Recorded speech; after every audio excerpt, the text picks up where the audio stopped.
नमस्कार बच्चों, मैं डिम्पल सैनी लेकर आई हूँ आप सभी के लिए संस्कृत की ऑनलाइन क्लास। तो आप सभी का बहुत बहुत स्वागत है आपकी इस क्लास में। तो देखिए बच्चों, हम पढ़ रहे हैं Bihar board 10th class Sanskrit Piyusham भाग 2 और Bihar board 10th class Sanskrit में अभी तक हमारे 5 चैप्टर कंप्लीट हो चुके हैं। आज जो हम शुरू करने वाले हैं चैप्टर नंबर 6 है और जिसका नाम है भारतीय संस्कार। अब आप सभी जानते होंगे भारतीय संस्कार क्या होते हैं। हमारे हिंदू सनातन धर्म में भारतीय संस्कारों का बहुत ही महत्वपूर्ण स्थान है। अब हम ये सोचे कि वेदों में, पुराणों में, उपनिषद में बहुत से ऐसे ग्रंथ हैं, उनमें सभी में भारतीय संस्कारों की बात की गई है। पूरे विश्व में एक हिंदू सनातन धर्म की जो संस्कृति है पूरे विश्व में फैली हुई है। आज सभी विश्व के लोग यानी कि पाश्चात्य संस्कृति हमारी संस्कृति से प्रभावित होकर उसका अनुसरण कर रही है, उसका अनुकरण कर रही है, उसके अनुसार जीवन शैली अपनी जी रही है। लेकिन हमारे भारत में क्या हो रहा, थोड़ा सा उल्टा हो रहा उसका। बिल्कुल हम पाश्चात्य संस्कृति का अनुकरण कर रहे हैं। अनुकरण करिए लेकिन उस स्तर पर करिए जहां तक वह सही हो, और उसका जो गलत उपयोग है वो ना करें तो ज़्यादा अच्छा रहेगा, क्योंकि संस्कृति बदनाम होती है। हम बदनाम नहीं हो रहे हैं। कोई पाश्चात्य संस्कृति नहीं कह रही है कि आप इस तरह से जीवन जिए, लेकिन वह बदनाम हो रही है कि पाश्चात्य संस्कृति हमारे देश में इस तरह से, हमारी संस्कृति में इस तरह से अपनी जड़ें फैला रही है कि हमारी संस्कृति धीरे धीरे विलुप्त होती जा रही है। तो वो तो नहीं कह रही है, लेकिन हम ही इस तरह से आगे बढ़ रहे हैं। तो देखिए, आज जो हम पढ़ने वाले हैं भारतीय संस्कारों को पढ़ने वाले हैं। भारतीय संस्कार कहाँ से शुरू होते हैं बच्चों? जब एक मनुष्य का जन्म यानी कि गर्भाधान हो जाता है, माता के गर्भ में उसका आगमन हो जाता है, तब से लेकर और उसके अंतिम संस्कार तक के जो संस्कार होते हैं उन्हें 16 संस्कारों में बांटा गया है। और उसका पूरा जो जीवन होता है, संपूर्ण जीवन होता है, पूरे 16 संस्कारों के अंतर्गत व्यतीत होता है। तो पूरे गर्भाधान से लेकर, उसके जन्म से लेकर, जातक कर्म से लेकर, और हम कहें विवाह संस्कार से लेकर और फिर अंतिम संस्कार तक, ऐसे 16 संस्कार माने गए हैं कि 16 संस्कारों के अंतर्गत ही एक मनुष्य का, हिंदू सनातन धर्म में उत्पन्न हुए एक मनुष्य का जीवन यापन होता है और 16 संस्कारों को पूरा किया जाता है। तो आज हम इन्हीं 16 संस्कारों के बारे में और भी ऐसे अच्छे भारतीय संस्कारों के बारे में पढ़ेंगे जिनके बारे में हम बहुत कुछ नहीं जानते हैं। तो शुरू करते हैं हमारा लेक्चर नंबर 1। सबसे पहले देखिए बच्चों, हम इसका पूरे पाठ को पढ़ेंगे। तो पाठ का नाम क्या है हमारा? भारतीय संस्काराः। ठीक है, भारतीय संस्कारा। भारतीय संस्कृते अन्यतमं वैशिष्ट्यं विद्यते यत् जीवने एह समय समय संस्कारा अनुष्ठिता भवन्ति। अद्य संस्कार शब्द सीमितो व्यंग रूपः प्रयुज्यते, किंतु संस्कृते रूपकरणमिदं भारतस्य व्यक्तित्वं रचयति। विदेशे निवसन्तो भारतीय संस्कारान् प्रति उन्मुखा जिज्ञासावश्च पाठे अस्मिन् तेषां संस्काराणां संक्षिप्तः परिचयो महत्वं च निरूपितम्। आगे देखिए बच्चों, पहले हम इसका सिर्फ पाठ को पढ़ रहे हैं, उसके बाद हम अनुवाद करेंगे। तो पाठ वाचन पहले हमको सीखना है। भारतीय जीवने प्राचीन कालतः संस्कारा महत्व धारयन्। प्राचीन संस्कृते अभिज्ञानं संस्कारेभ्यो जायते। अत्र ऋषीणां कल्पनासीत् यत् जीवनस्य सर्वेषु मुख्यावसरेषु वेदमन्त्राणां पाठ, वरिष्ठाणाम् आशीर्वाद, होम, परिवार सदस्यानां सम्मेलनं च भवेत्। ततः सर्वं संस्काराणाम् अनुष्ठाने संभवति एवं संस्कारा महत्वं धारयन्ति। किंच संस्कारस्य मौलिक अर्थ परिमार्जन रूपः गुणाधर्म रूपश्च न विस्मर्यते। यत् अतः संस्कारा मानवस्य क्रमशः परिमार्जने, दोषापनयने, गुणाधाने च योगदानं कुर्वन्ति। संस्कारा प्रायेण पंचविधा सन्ति। जन्मपुरस्त्रय शेषवा, षट् शैक्षणिका, पंच गृहस्थ संस्कार, विवाह रूपः एकः, मरणोत्तर संस्कारेश्च एवं षोडश संस्कारा भवन्ति। जन्मपूर्व संस्कारेषु गर्भाधानं, पुंसवन, सीमन्तोन्नयनं चेति त्रयो भवन्ति। अत्र गर्भरक्षा, गर्भस्थ संस्कारोपणं, गर्भवत्याश्च प्रसन्ना चेति प्रयोजनं कल्पितमस्ति। शेषव संस्कारेषु जातकर्म, नामकरणं, निष्क्रमणं, अन्नप्राशनं, चूडाकर्मं, कर्णवेदश्चेति क्रमशो भवन्ति। शिक्षा संस्कारेषु अक्षरारंभ, उपनयनं, वेदारंभ, केशांत, समापवर्तनं चेति संस्कारा प्रकल्पिताः। अक्षरारंभे अक्षरलेखनम अंकलेखनम च शिशु प्रारभते। उपनयन संस्कारस्य अर्थ गुरुणा शिष्यस्य स्वगृहे नयनं भवति।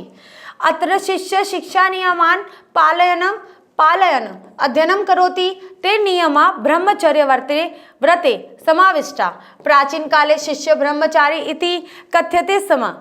गुरुगृहे एव शिष्य वेदारंभ करोति स्म। वेदानां महत्वं प्राचीन शिक्षायाम उत्कृष्ट मन्यते स्म। आगे देखिए, केशांत संस्कारे गुरुगृहे एव शिष्यस्य प्रथम शौर्य कर्म भवति स्म। अत्र गोदानं मुख्यं कर्म। अतः साहित्य ग्रंथेषु अस्य नामान्तरणं गोदान संस्कारो अपि लभ्यते। समापवर्त्य संस्कारोद्देश्य उद्देश्य शिष्यस्य गुरुगृहात् गृहस्थ जीवने प्रवेश। शिक्षावसाने गुरु शिक्षान् उपदिश्य गृहं प्रेषयति। उपदेशेषु प्रायेण जीवनस्य धर्मा प्रतिपादन्ते। यथा सत्यं वद, धर्मचर, स्वाध्यायमानः, प्रमद इत्यादि। विवाह संस्कार पूर्वकमेव मनुष्य वस्तुतो गृहस्थ जीवनं प्रविशति। विवाह पवित्र संस्कार मत यत्र नानाविधानि कर्मकाण्डानि भवन्ति। तेषु वाग्दानं, मंडप निर्माणं, वधूगृहे परपक्षस्य स्वागतं, वरवधो परस्परं निरीक्षणं, कन्यादानम्, अग्निस्थापनं, पाणिग्रहणं, लाजाहोम, सप्तपदी, सिन्दूरदानम् इत्यादि। सर्वत्र समान रूपेण विवाह संस्कारस्य प्रायेण आयोजनं भवति। तदनन्तर गर्भाधानाद् संस्कार पुनरावर्तते, जीवनचक्रं च भ्रमन्ति। मरणानन्तरम् अंत्येष्टि संस्कार अनुष्ठीयते। एवं भारतीय जीवन दर्शनस्य महत्वपूर्णम उपादानम संस्कार इति। तो देखिए बच्चों, ये था हमारा चैप्टर। इस चैप्टर को हमने पढ़ा। अब हम करते हैं इसका हिंदी अनुवाद, यानी कि एक एक लाइन का हम हिंदी अनुवाद करेंगे और जानेंगे कि चैप्टर में क्या लिखा है, भारतीय संस्कारों के बारे में क्या लिखा है। ठीक है, तो शुरू करते हैं हमारा चैप्टर भारतीय संस्कारा, यानी कि भारतीयों के संस्कार। भारतीय कौन है? जो भारत में रहने वाले हैं, जो हिंदू धर्म संस्कृति को फॉलो करते हैं, वो कौन है? भारतीय। ठीक है, तो भारतीयों के संस्कार क्या है कि भारतीय संस्कृति अन्यतम वैशिष्ट्यम विद्यते यत जीवने यह समय समय संस्कारा अनुष्ठिता भवन्ति। कि भारतीय संस्कृति की अत्यधिक, अन्यतम का मतलब होता है अत्यधिक विशिष्टता है। यत जीवने, कि इस जीवन में समय समय संस्कारा अनुष्ठिता भवति, संस्कारों का अनुष्ठान होता रहता है। अनुष्ठिता यानी कि अनुष्ठान। अद्य का मतलब होता है आज। संस्कार शब्द सीमितो, कि सीमित है। आज संस्कार जो शब्द है वो सीमित है और व्यंग रूप में प्रयुक्त किया जाता है। व्यंग रूप प्रयुज्यते, व्यंग रूप में प्रयोग किया जाता है, प्रयोग किया जाता है। ठीक है, कि ये संस्कारों की दुहाई देता, हम कहते हैं ना ये तो ज़्यादा संस्कारी बन रहा है, तो एक तरह से कमेंट पास किया जा रहा है। कोई मनुष्य संस्कार को फॉलो कर रहा है तो हम कहेंगे तो ज़्यादा संस्कारी है, ज़्यादा अपने संस्कार अपने पास रख भाई, इस तरह से लोग कहते हैं एक दूसरे को। तो ये कह रहे हैं कि यहाँ पर संस्कार शब्द आज सीमित हो गया है, छोटा हो गया है, इसे व्यंग रूप में प्रयोग किया जा रहा है। किंतु संस्कृति रूपकरणमिद, यानी कि लेकिन संस्कृति के रूप में यह संस्कृति के रूप में यह भारत के व्यक्तित्व रचयति, भारत के व्यक्तित्व की रचना करता है, भारत के व्यक्तित्व का निर्माण करता है। ठीक है, तो देखिए अनुवाद क्या है कि भारतीय संस्कृति की अत्यधिक विशिष्टता है कि इस जीवन में समय समय पर संस्कारों के अनुष्ठान होते हैं। आज संस्कार शब्द सीमित होकर व्यंग रूप में प्रयोग किए जाते हैं, किंतु संस्कृति के रूप में यह भारत के व्यक्तित्व की रचना करता है। ठीक है, बहुत ही सरल भाषा है बच्चों, आसानी से समझ में आने योग्य है। विदेशी निवसंतो भारतीय, जो विदेशों में निवसंतो रहते हैं, विदेशों में जो भारतीय रहते हैं, संस्कारन प्रति उन्मुखा का मतलब होता है उन्मुख हो गए, संस्कार के प्रति उन्मुख हो गए, जागरूक हो रहे हैं। हमारे भारत में रहने वाले लोग इतने संस्कार के प्रति जागरूक नहीं, जो विदेश में रहने वाले भारतीय है वो जागरूक हो रहे। जिज्ञासावंत, जिज्ञासा का मतलब होता है जिज्ञासु, क्या बोलेंगे? जिज्ञासु कहेंगे।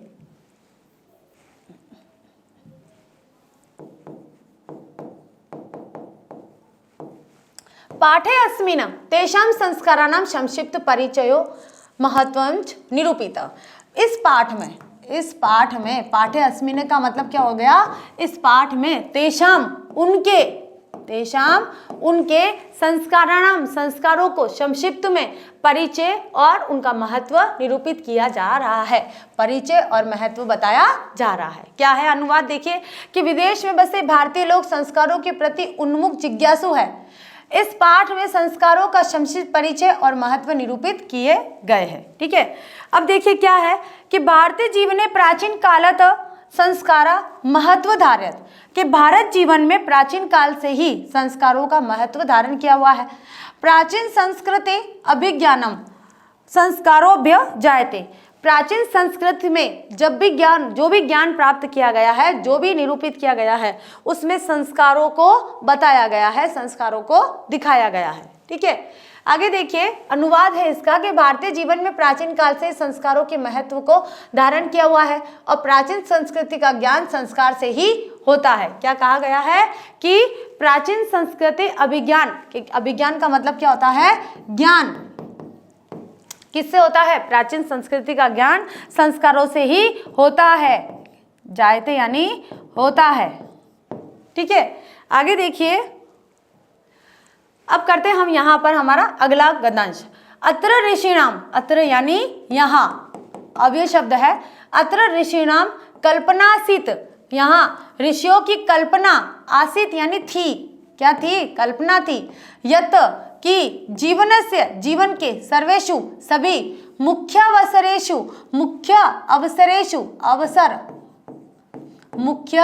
अवसरों, ठीक है, मुख्य अवसरों पर वेद मंत्रों का पाठ, आशीर्वाद, होम क्या होता है, हवन होता है, क्या होता है, हवन, आशीर्वाद, हवन, परिवार सदस्यानां सम्मेलनम च भवेत्, परिवार के सदस्यों का सम्मेलन होना चाहिए, भवेत् यानी होना चाहिए, विधि लगा रही है, होना चाहिए। क्या होना चाहिए कि क्या कहा गया है कि यहाँ ऋषियों की कल्पना थी, कि ऋषियों की कल्पना क्या थी कि यत यानी कि जीवन के सभी मुख्य अवसरों पर वेद मंत्र पाठ, आशीर्वाद, हवन और परिवार का सम्मेलन, यानी पूरे परिवार के सदस्यों का सम्मेलन, सभी परिवार के लोग आपस में मिलकर और ये कार्य करें, ऐसा होना चाहिए। ऋषियों की कल्पना थी, ऋषियों ने ये सोचा था। आगे देखिए, यहाँ अनुवाद करते हैं हम कि यहाँ ऋषियों की कल्पना थी कि जीवन के सभी मुख्य अवसरों पर वेद मंत्रों का पाठ, बड़े लोगों का आशीर्वाद, हवन, परिवार के सदस्यों का सम्मेलन होना चाहिए। आगे देखिए कि ततः सर्वम संस्काराणाम अनुष्ठाने संभवति, कि ऐसा तभी हो सकता है, ततः सर्वम ऐसा सभी संस्कार के अवसर पर ही संभव हो सकता है, संभव होता है, संभवति का मतलब होता है संभव होता है, एवं और संस्कारा महत्वम धारयन्ति, और संस्कारों में महत्व को धारण किया जाता है।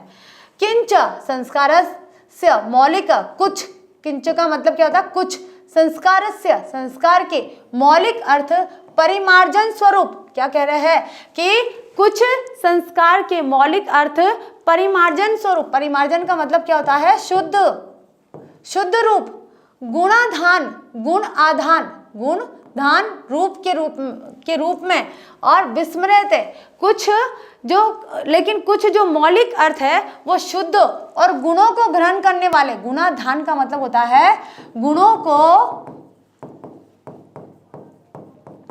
ग्रहण करने वाले। क्या कहा है कि किंच संस्कार से मौलिक अर्थ, कुछ के लिए संस्कार का मौलिक अर्थ शुद्ध रूप होता है, गुणों को धारण करना होता है और गुणों को नहीं भूलना होता है, उन्हें कभी नहीं भूलना होता है। अतः संस्कार मानवस्य, इसलिए संस्कार मानव के क्रम से परिमार्जन, शुद्ध, दोषोपनयन, दोषों को निवारण के लिए, गुणाधाने, गुणों को धारण करने और योगदान करने का कार्य करते हैं। अब देखिए इसका हिंदी अनुवाद करते हैं हम कि ऐसा सभी संस्कार के अवसर पर ही संभव है। इस प्रकार संस्कार के महत्व को धारण करता है, किंतु संस्कार का जो मौलिक अर्थ शुद्ध होना और गुणों को ग्रहण करना, रूप को नहीं भूलना चाहिए। इसलिए सभी संस्कार मानव के क्रम से शुद्ध करने में, दोषों को दूर करने में और गुणों को ग्रहण करने में योगदान करता है। ठीक है, आगे चलते बच्चों। संस्कारा प्रायन पंचविधा संति, के संस्कार प्राय 5 प्रकार के होते हैं। कितने प्रकार के होते हैं? 5 प्रकार के। प्रायन प्राय गृहस्थ संस्कार विवाह रूप, गृहस्थ संस्कार विवाह रूप एक, जन्म पूर्वास्त्रय शेषवा षट, शैक्षणिका 5, मरणोत्तर संस्कारेश्च एक एवं षोडश संस्कार भवन्ति। क्या कहा है कि संस्कार प्राय 5 प्रकार के हैं कि जन्म से पूर्व जन्म संस्कारस्य विवाह रूप, जन्म से पूर्व 3 बचपन के हैं। ठीक है, 3 संस्कार बचपन के हैं, जन्म पूर्वसत, ठीक है, शेषवा बचपन के हैं, और शिक्षा काल में शैक्षणिका 6 है, शिक्षा काल में 6 संस्कार है, और 5 संस्कार जब मृत्यु होती है तब के होते हैं। ऐसा षोडश संस्कार है। इस प्रकार से 16 संस्कार बताए गए हैं कि संस्कार प्राय 5 प्रकार के हैं। जन्म से पूर्व 3 संस्कार है, त्रय, ठीक है, जन्म से पूर्व 3, ठीक है, और बचपन में 6, क्या बताया, शेषवा षट, शैक्षणिका और विवाह जो बचपन में 6 और शिक्षा काल में 5। गृहस्थ जीवन में संस्कार विवाह रूप में 1 है। क्या है? गृहस्थ काल में केवल 1 ही, और वो कौन सा है? विवाह रूप में। और उसके बाद मरने के बाद के 1 संस्कार माना गया। इस प्रकार से 16 संस्कार होते हैं। आगे देखिए बच्चों कि जन्म पूर्व संस्कारेषु गर्भाधानम पुंसवन सीमंतोनयन, जन्म पूर्व के 3 संस्कार कौन कौन से हैं?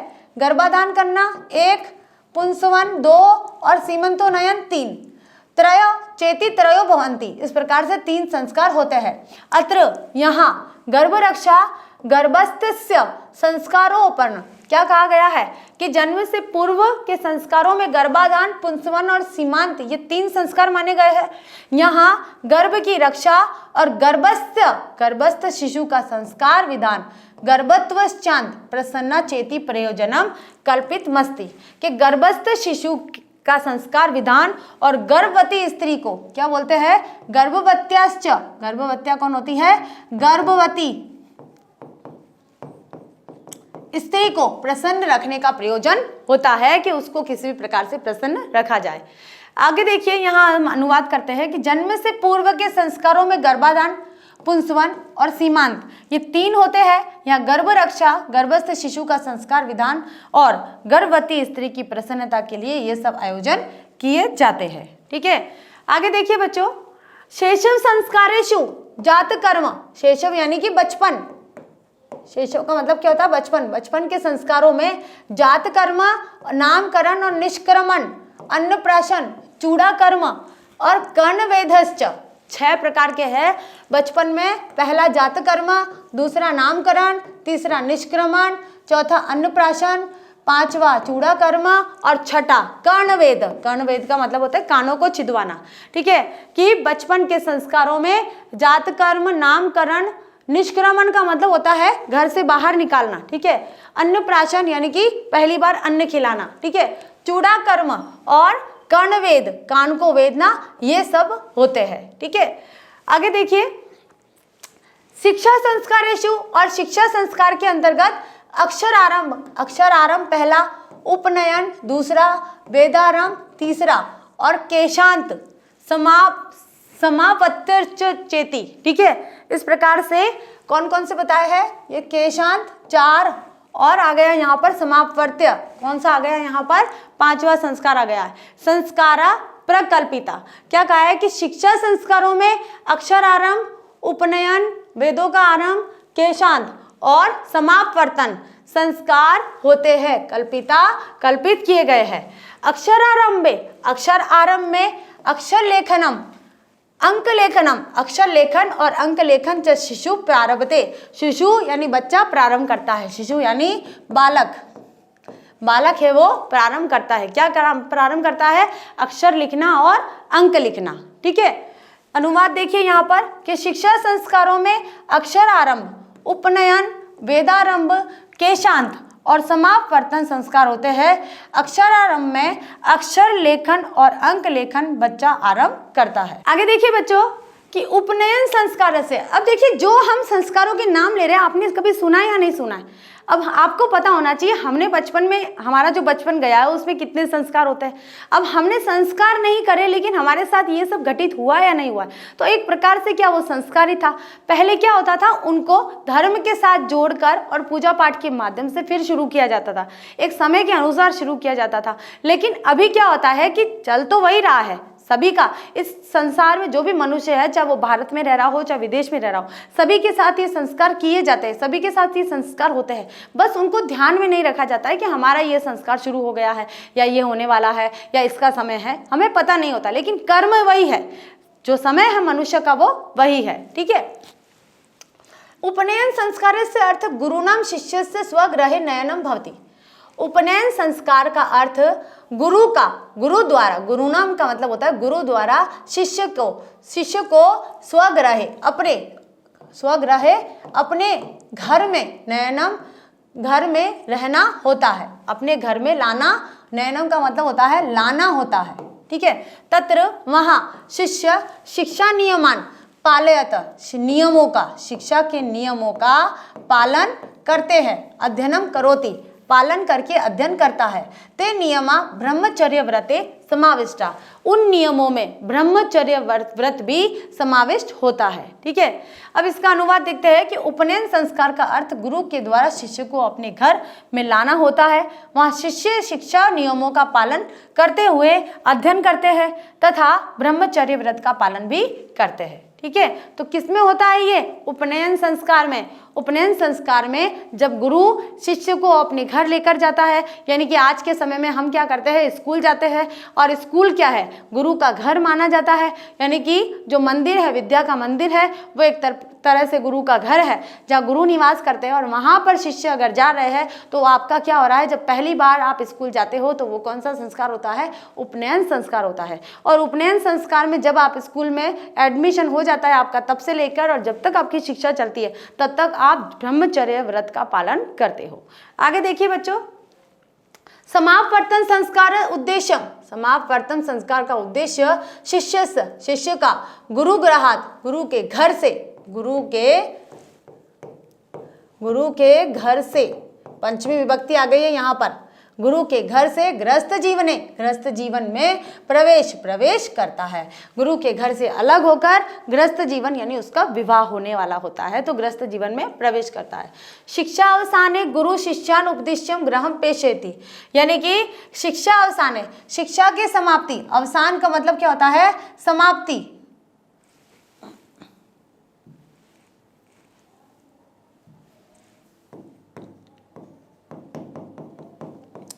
समाप्ति। ठीक है। अवसान का मतलब क्या हुआ? समाप्ति। कि शिक्षा अवसान है, शिक्षा समाप्त होने पर गुरु शिष्य को उपदेश देता है और घर भेज देता है, घर पर भेज देते हैं। ठीक है। देखिए अनुवाद क्या है कि समापवर्तन संस्कार का उद्देश्य शिष्य का गुरु के घर से अलग होकर गृहस्थ जीवन में प्रवेश करना होता था। शिक्षा की समाप्ति पर गुरु शिष्य को उपदेश देकर भेजते थे। क्या उपदेश देकर? जीवन रहस्य, जीवन को आपको गृहस्थ जीवन किस तरह से बिताना है, इस तरह के उद्देश्य देकर, शिक्षा देकर, उपदेश देकर और फिर वे घर पर भेजते थे। और वहाँ उनका वैवाहिक जीवन स्टार्ट हो जाता था, यानी कि गृहस्थ आश्रम शुरू हो जाता था। आगे देखिए, उपदेशेषु प्रायः जीवनस्य धर्म प्रतिपादन्ते, उपदेशों में प्राय जीवन के कर्तव्यों का पालन होता था। धर्म, जीवन के धर्मों का बोलेंगे या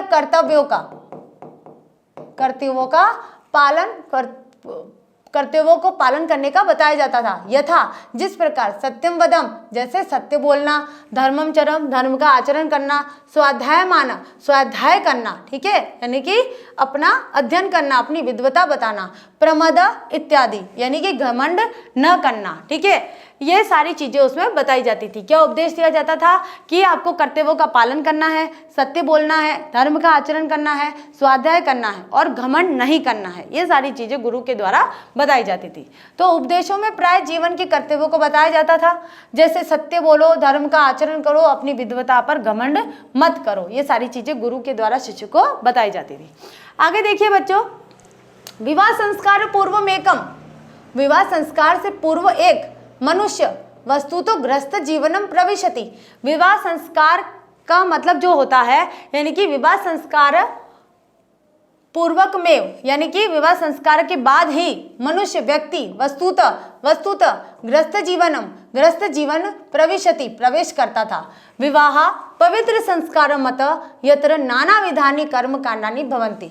विवाह एक प्रकार से पवित्र संस्कार है, इसलिए यहाँ अनेक प्रकार के कर्मकांड होते हैं। विवाह आपको पता है ना, शादी होती है जब क्या क्या होते हैं, बहुत सारे संस्कार होते हैं, बहुत सारे रीति रिवाज फॉलो किए जाते हैं, कई लोगों के अलग अलग रिचुअल होते हैं, उन रिचुअल्स को फॉलो किया जाता है, तो वो क्या होते हैं, विवाह संस्कार। और विवाह संस्कार में बहुत सारे कर्मकांड होते हैं और उन कर्मकांडों को भी यहाँ पर बताया है। अनुवाद देखिए कि विवाह संस्कार होने के बाद व्यक्ति गृहस्थ आश्रम आरंभ करता है, यानी कि गृहस्थ जीवन आरंभ करता है। विवाह को पवित्र संस्कार माना गया है और इसमें अनेक प्रकार के कर्मकांड होते हैं। मत यत्र नाना विधानी कर्म कांडानि भवन्ति, इसमें अनेक प्रकार के कर्मकांड होते हैं। किसमें, विवाह में। कौन कौन से होते, तेषु, उनमें। तेषु का मतलब क्या होता है, उनमें। वाग्दानम, यानी कि वाग्दान। मंडप निर्माणम, मंडप का निर्माण करना। मंडप का निर्माण कैसे होता है, जहाँ पर सप्तपदी यानी कि फेरे लिए जाते हैं, उस मंडप का निर्माण करना, वो भी एक संस्कार है, वो भी एक कर्मकांड है, और वो भी सब रीति रिवाजों के माध्यम से शुभ मुहूर्त देखकर और ऐसे ही किए जाते हैं। वधु गृहे वर पक्ष से स्वागतम, वधु घर में यानी कि दुल्हन के घर में दूल्हे के परिवार का स्वागत करना, ये भी एक कर्मकांड है। वर वधु परस्परम निरीक्षणम, और वर वधु के द्वारा एक दूसरे को देखना, ठीक है, एक दूसरे को देखना। कन्यादानम, कन्या का दान करना। अग्नि स्थापन, अग्नि की स्थापना करना। पाणी ग्रहणम, पाणी ग्रहणम यानी कि क्या होता है, शादी होना, ठीक है। लाजा होम यानी कि धान के लावे से हवन करना।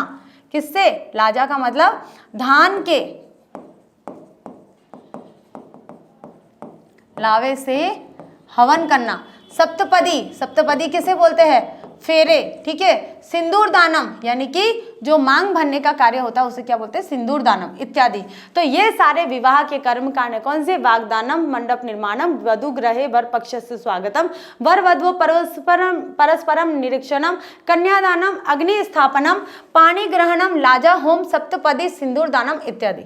अब अनुवाद देख लीजिए कि इसमें अनेक प्रकार के कर्मकांड होते हैं, जिनमें वाग्दान, मंडप निर्माण, वधु के घर वर पक्ष का स्वागत, वर वधु का निरीक्षण, कन्यादान, अग्नि की स्थापना, पाणी ग्रहण, धान के लावे से हवन करना, सप्तपदी यानी कि फेरे और सिंदूरदान आदि, ये सारे कार्य विवाह कर्मकांड में होते हैं। आगे देखिए बच्चों कि सर्वत्र समान रूपेण विवाह संस्कार से प्रायण आयोजनम भवति, कि सभी जगह समान रूप से विवाह संस्कार का आयोजन होता है, करीब करीब सेम होता है कि फेरे सभी में लिए जाते हैं, ठीक है। हिंदू सनातन धर्म की बात कर रहे हैं। तदंतर गर्भाधान आए, अब विवाह संस्कार हो गया है, अब गर्भाधान की बात आती है। तदंतर उसके बाद गर्भाधान आए, गर्भधारण के संस्कार में पुनर्वर्तते जीवन चक्रम च भवंती, अब जब गर्भधारण हो जाता है उसके बाद फिर से वही संस्कार फॉलो होते हैं, यानी कि एक मनुष्य है उसके जीवन में गर्भधारण से लेकर और विवाह संस्कार तक जो भी संस्कार फॉलो हुए थे वो अब उसके बच्चे के साथ होगा, यानी कि जब वो गर्भधारण होगा, गर्भधारण से फिर वो जितने भी संस्कार थे वापस वही चक्र शुरू हो जाता है।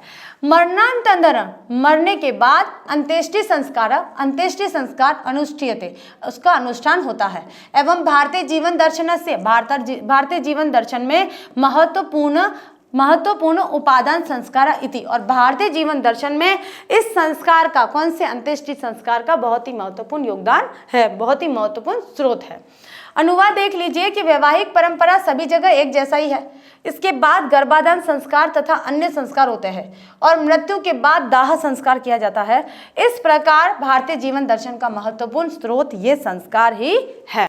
तो इसी के साथ देखिए बच्चों, आज हमने हमारे 16 संस्कार देखे हैं। हम जो जीवन यापन करते हैं, हम जिस तरह की जीवन जी रहे हैं, उस जीवन में किन किन संस्कारों को अभी हमने पूरा कर लिया है। आपको पता होगा आपकी जो उम्र है उस उम्र के अनुसार आप किस संस्कार में हैं। अभी आप केवल कौन से ब्रह्मचर्य पालन कर रहे हैं, यानी कि ब्रह्मचर्य संस्कार में है, क्योंकि आप विद्या आरंभ कर रहे हो, विद्या अध्ययन कर रहे हो। और जब आप विद्या ले रहे हो, यानी कि आप शिक्षा ले रहे हो, अभी आप आश्रम व्यवस्था के अंतर्गत हो और आश्रम व्यवस्था में ये आपका जो समय चल रहा है वो कौन सा है, ब्रह्मचर्य का चल रहा है, यानी कि ब्रह्मचर्य व्रत का पालन कर रहे हो। उसके बाद आपके अगले संस्कार आ जाएंगे। तो यहाँ हमने हमारे 16 संस्कारों को पढ़ा है और 16 संस्कारों में भी देखिए, जब गर्भधारण यानी कि जन्म के पूर्व के संस्कार अलग है, जन्म के बाद के संस्कार अलग है, विवाह के कर्मकांड अलग है। विवाह के कर्मकांड मुख्य रूप से बहुत से समुदायों में एक जैसे होते हैं। तो सारी चीजें आज हमने पढ़ी है, संस्कारों को जाना है। और ये संस्कार आपको ध्यान रखने हैं कि जन्म के पूर्व के संस्कार कितने हैं, जन्म के बाद के कितने हैं, शिक्षा के अंतर्गत कितने लिए जाते हैं, ये सारे आपको याद रखने होंगे, क्योंकि ऑब्जेक्टिव क्वेश्चन में ये क्वेश्चन जरूर आएंगे। तो आपको ये ध्यान रखना होगा, ठीक है। तो आज का लेक्चर हमारा यहीं समाप्त होता है। अगले लेक्चर में इससे जुड़े हुए प्रश्न उत्तर लेकर फिर से हाजिर होते हैं। तब तक के लिए थैंक यू।